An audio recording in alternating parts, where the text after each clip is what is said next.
रमेश जी नोएडा से। श्री हरिवंश।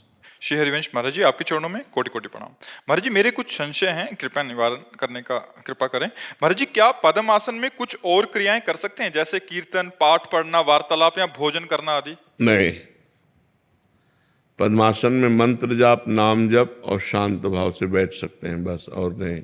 ये नहीं कि पद्मासन लगा के भोजन पा रहे हैं, पद्मासन लगा करके हम पाठ कर रहे हैं, कीर्तन कर रहे हैं।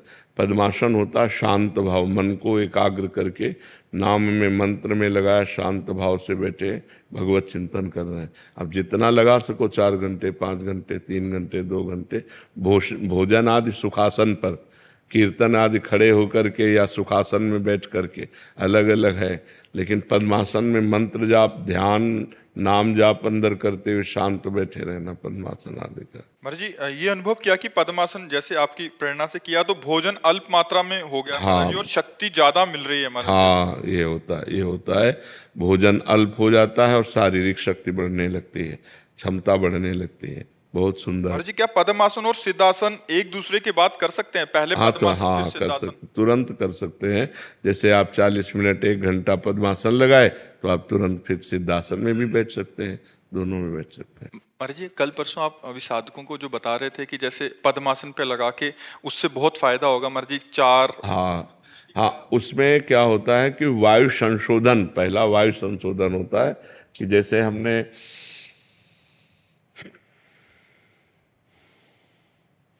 ये 2 बार हुआ, ऐसा 10 बार करे आसन में बैठ करके, ये वायु संशोधन हुआ।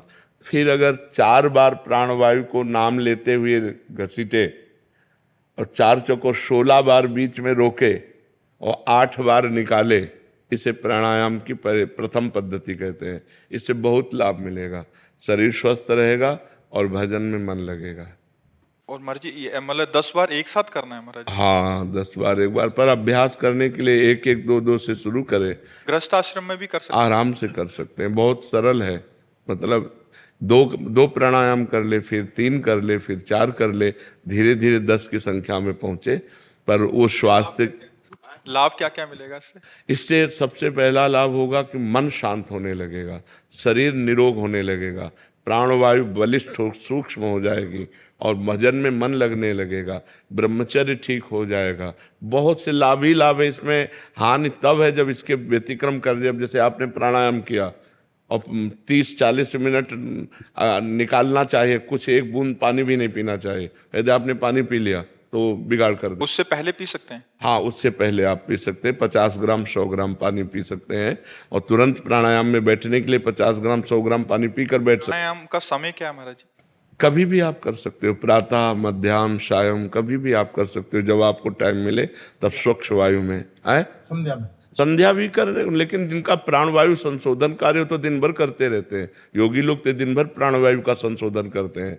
तो संध्या काल में तो 1-2 प्राणायाम के लिए लिखा ही है कि प्राणायाम, हाँ, प्राणायाम करे, जरूर करे। माला कर सकते हैं पद्मासन? हाँ, पद्मासन, वही तो माला कर सकते हैं। प्राणवायु का संशोधन उसे करना ही चाहिए, तभी शरीर स्वस्थ रहेगा और भजन में मन लगेगा। पर बस ये है कि थोड़ा नियम का पालन करे।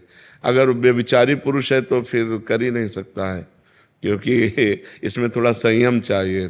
बिना संयम नियम के प्राणायाम होता भी नहीं है ना। कभी कुछ करते में स्टार्टिंग में चक्कर से आ जाते हैं, एक साथ चक्कर से आ जाते हैं। आप वो ब्रह्मचर्य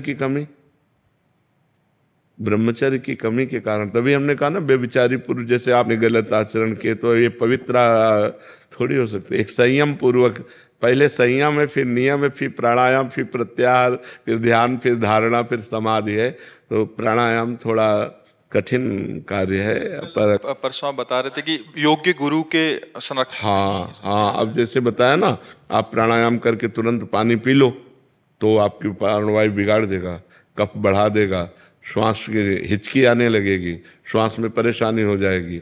और अच्छा प्राणायाम करके जैसे तुरंत पानी पी लो तो दमा की बीमारी हो जाएगी, क्योंकि वायु को अब उसको 45 मिनट कम से कम टाइम दीजिए।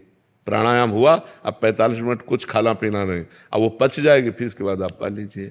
पर ये बहुत सावधानी की ज़रूरत है, क्योंकि अब सब कोई पद्मासन में नहीं बैठ सकता, सब कोई प्राणायाम नहीं कर सकता। तो थोड़ा व्यायाम करके और भगवान की आराधना में लगे, लेकिन लगे भगवत आराधना करे, बिना आराधना के नहीं, और दैन्यता रहे, नहीं तो अभिमान भी हो जाता है। आराधना करने पर, साधना करने पर अभिमान भी हो जाता है, दैन्य रहे। जी।